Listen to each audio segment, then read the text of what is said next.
Coucou les lecteurs et les lectrices, j'espère que vous allez bien. On se retrouve aujourd'hui pour parler bouquins et aujourd'hui on va replonger dans l'univers Disney et plus précisément celui de La Belle et la Bête puisque très récemment est sorti aux éditions Hachette et Rose le nouveau vilain Happily Never After sur le personnage de Gaston. C'est écrit par Laurie Langdon et le livre fait à lui-même 450 pages à peu près. Comme d'habitude, la couverture est super cool avec cet effet un peu brillante et autres. Sur les couleurs donc rouge et noir de Gaston, pour la tranche on est ainsi et l'arrière du bouquin est comme ça. Donc c'est le deuxième tome. Si vous avez envie de vous lancer dans la saga Happily Never After, sachez que vous pouvez le faire sans avoir lu le premier tome sans aucun problème. Chaque histoire est unique, ils n'ont aucun lien les uns avec les autres. Donc si le personnage de Gaston vous intrigue et vous voulez vous lancer dans l'aventure, eh ben allez-y, il n'y a pas de souci. Bref, on commence par le résumé du livre et après je vous dis ce que j'en ai pensé. Happily Never After. Gaston est un jeune homme frêle et malade, jaloux de son père et de son frère, qui sont beaucoup plus virils que lui. Si seulement il pouvait être plus beau, plus grand, plus fort, pour enfin obtenir le respect qui lui est dû. Attaqué par des loups lors d'une partie de chasse, il est sauvé in extremis par une jeune sorcière, Agathe. Gaston va alors passer un marché avec la jeune femme. En échange d'actes de bonté désintéressés, Agathe lui offrira des transformations physiques. Petit à petit, il tombe amoureux. Gaston est plus heureux que jamais et ne souhaite plus jamais être séparé de cette femme qui peut lui donner tout le pouvoir qu'il mérite. Mais est-ce réellement ça l'amour ? Voilà donc pour le résumé de l'histoire. On va donc démarrer l'histoire avec le personnage de Gaston. Gaston est l'aîné d'une famille assez aisée dans le nord de la France.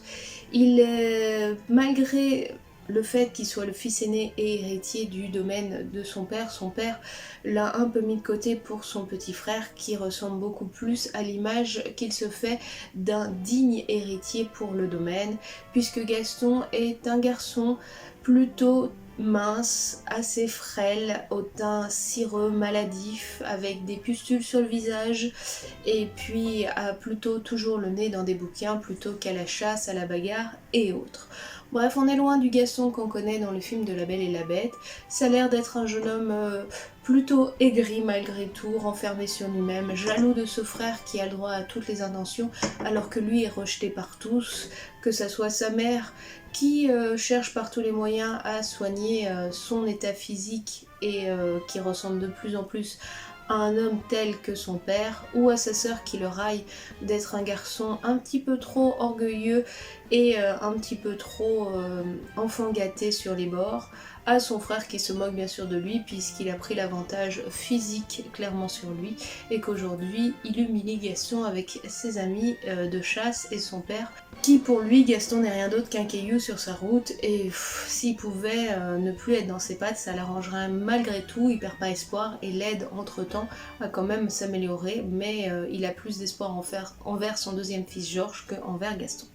Bref, vous l'aurez compris, on est loin du Gaston qu'on connaît dans La Belle et la Bête. C'est un jeune homme plutôt physiquement complètement l'opposé de celui qu'on découvre dans le dessin animé. Et pourtant, tout le caractère intérieur qu'on a dans le film est déjà bien présent.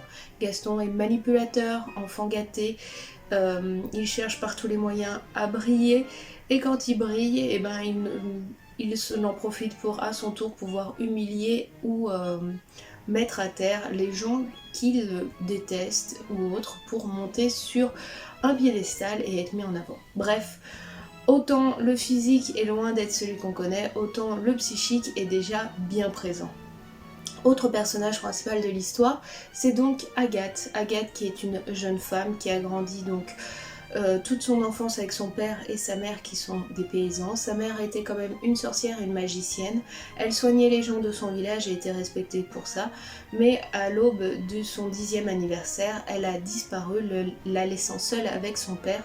Et son père qui détestait la magie, la traitait de monstre et la gardait enfermée pour surtout pas qu'on sache que sa fille avait des pouvoirs magiques.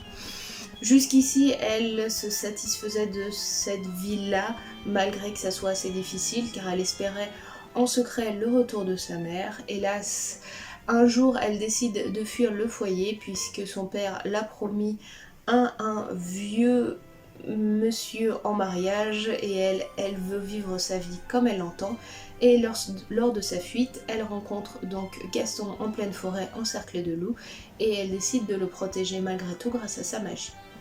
Je vous spoil pas vraiment l'histoire jusqu'ici puisqu'on est vraiment sur le tout début de l'histoire, les premières rencontres et le passé de chaque personnage. Gaston, suite au fait déjà qu'il a été sauvé par une sorcière et qu'il voit un probable avantage sur sa famille grâce à ses pouvoirs magiques, donc il pourrait l'utiliser et la manipuler pour le rendre meilleur et pour le rendre plus fort et plus digne aux yeux de son père, va proposer à Agathe, pour pas la perdre de vue, de lui offrir un travail au sein de son foyer. Bien sûr, comme Gaston lui voit un avantage auprès de Agathe en la gardant près d'elle grâce à sa magie, elle voit un avantage auprès de Gaston dû à sa puissance grâce à une protection qu'il va lui donner et au métier pour pouvoir la cacher et autres dans son domaine. Donc au début c'est vraiment une relation amicale et puis un lien un peu, chacun cherche ce que l'autre peut lui apporter en toute douceur. Alors l'histoire va continuer, des relations vont se créer entre eux, ils vont attacher un petit peu plus d'importance, surtout dû à cette solitude et aux relations que la famille de Gaston a envers lui. Agathe est touchée par le jeune homme, ce qu'il vit au quotidien à cause de sa famille, et va avant tout, dû à son humanité et à son empathie, vouloir l'aider malgré tout. Par contre, elle reste assez méfiante parce qu'elle sait combien les hommes peuvent être manipulateurs et que Gaston pourrait simplement vouloir d'elle, grâce plutôt à sa magie. Donc on va avancer dans l'histoire avec le fait que Gaston va accepter de faire les meilleurs choix et les meilleures choses au monde en contrepartie de changements physiques que va lui offrir Agathe grâce à sa magie. Je vous laisserai découvrir l'histoire de Gaston et comment ça se finit, même si on connaît un petit peu la fin puisqu'on connaît le personnage dans La Belle et la Bête. Personnellement, le personnage de Gaston, tout au long de l'histoire, m'a un peu déçue. Je vous explique pourquoi. Le personnage de Gaston, autant dans le dessin animé La Belle et la Bête, ce n'est pas le genre de personnage qu'on apprécie.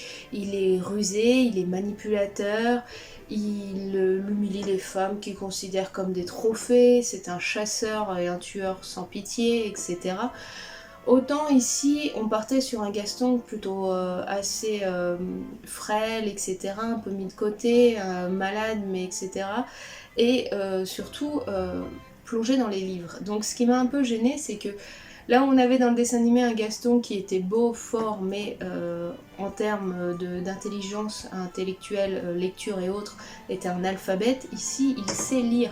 Donc c'est un petit peu dommage d'avoir exploité ce côté, vu qu'il est d'une famille noble et riche, forcément il a de l'éducation, et en fin de compte dans le dessin animé, il l'a plus du tout. Donc le rapport entre les deux personnages m'a un peu déçue, je trouve qu'il n'y avait pas réellement un lien. Et ensuite, autant dans Vanessa, donc la figure humaine de Ursula, j'avais de l'empathie envers elle, je comprenais sa souffrance et son besoin de gagner en puissance, même si quand on connaît le personnage au final, il n'y a pas grand chose à voir. Là, le personnage de Gaston, personnellement, je ne m'y suis même pas attachée dès le début. Il mériterait presque ce qui va lui arriver à la fin de l'histoire, il mériterait presque tout ce qu'on connaît de lui. Il n'y a aucun lien, aucune empathie qui se crée. Effectivement, sa famille n'est pas très juste avec lui, mais Gaston au fond n'est pas un bon garçon, c'est pas quelqu'un de gentil, c'est pas quelqu'un d'aimable, il fait tout sous condition d'avoir quelque chose en retour, même s'il ne le montre pas tout de suite, c'est ainsi qu'il pense les choses.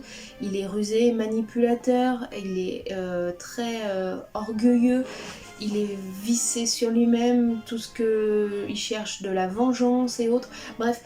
Il n'y a rien de bon à tirer de ce personnage et c'est un peu dommage. J'aurais préféré presque l'histoire du Gaston qu'on avait dans certains livres sur La Belle et la Bête, où on était sur le personnage de la Bête qui disait qu'à l'origine Gaston et le prince Adam étaient donc d'anciens amis, ils étaient un petit peu dans le même caractère, un peu bourrus, etc.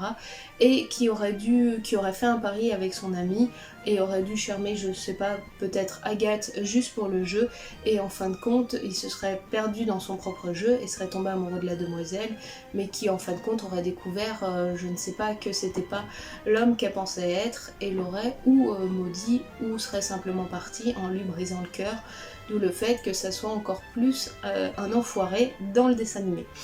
Mais là, non, on a un Gaston qui n'a rien pour lui dès le départ, vraiment, autant intérieurement que physiquement. Il va avoir la chance de trouver sur la route une jeune fille adorable, qui a des dons magiques et qui va l'aider à devenir l'homme physique qu'il souhaite être. Et malgré tout, comme l'intérieur est pourri, elle va pas pouvoir y faire grand chose. Elle va essayer, et l'amour va quand même se créer entre eux, apporter quelques petites choses, mais on ne change pas une personne profondément ce qu'elle est, et c'est bien le résumé un petit peu de cette histoire-là. Autant le personnage de Gaston, je ne l'ai pas beaucoup apprécié dans cette histoire, autant le personnage d'Agathe est très très bien écrit et assez intéressant, même si la ligne scénaristique est assez simple, on se doute un petit peu tout le long de l'histoire comment ça va se passer et autres. J'ai vraiment apprécié le personnage d'Agathe qui, bien que un peu naïf au début, a quand même des convictions, des besoins, des envies, et elle sait se défendre quoi qu'il arrive, et elle va finir par accepter complètement la personne qu'elle est et le bien qu'elle peut faire malgré la souffrance que l'amour pourrait lui apporter. Donc je pense que Laurie London est très très douée pour créer des personnages féminins assez forts, avec une empathie et un passé assez compliqué, mais qui restent vraiment dans la trame de ceux qui sont et de leurs souhaits. Autant peut-être que les hommes, elle les fait un petit peu trop des enflures dès le début, et résultat on a moins cette empathie qui se crée. Bref, si je devais vous donner un conseil de lecture dans Happily Never After et vous lancer dans quelque chose, je vous conseillerais plutôt Vanessa, que j'ai trouvé plus sympa, mieux construit. La relation entre elle et le jeune homme qu'elle rencontre est à la fois attachante. Vanessa a vraiment le cœur qui bascule entre son besoin de puissance et de pouvoir et cet amour qui se construit, la famille qu'elle rencontre, etc. D'autres visions de la famille par rapport à celle qu'elle a eue, plutôt que celle de Gaston qui dans l'ensemble ne change pas beaucoup de l'homme que l'on connaît à la fin. Il a juste eu l'avantage de croiser une femme formidable qui l'a aidé à devenir physiquement l'homme qu'il avait besoin d'être. C'est une bonne histoire quand même, mais j'avoue, pour moi c'est pas un gros coup de cœur sur celui-là. J'ai eu plus de mal à le finir que celui-ci. J'ai été un petit peu plus long à arriver au bout parce que je trouve que les personnages malgré tout manquent d'ombre et de lumière, si vous voulez. Ils sont ou que ombre ou que lumière, ils n'ont pas ce petit mélange des deux, et ça rend l'histoire un petit peu plus fade. Bref, c'était donc le résumé de l'histoire d'amour de Gaston et comment il est devenu l'homme que l'on connaît bien dans La Belle et la Bête. Si vous voulez en apprendre un petit peu plus sur lui, eh ben n'hésitez pas à vous plonger dans ce livre-là que vous retrouvez dans vos librairies. Et voilà les amis, on en a donc fini avec la lecture de la semaine. Pour moi, pas un coup de cœur, bien que ça soit du Disney.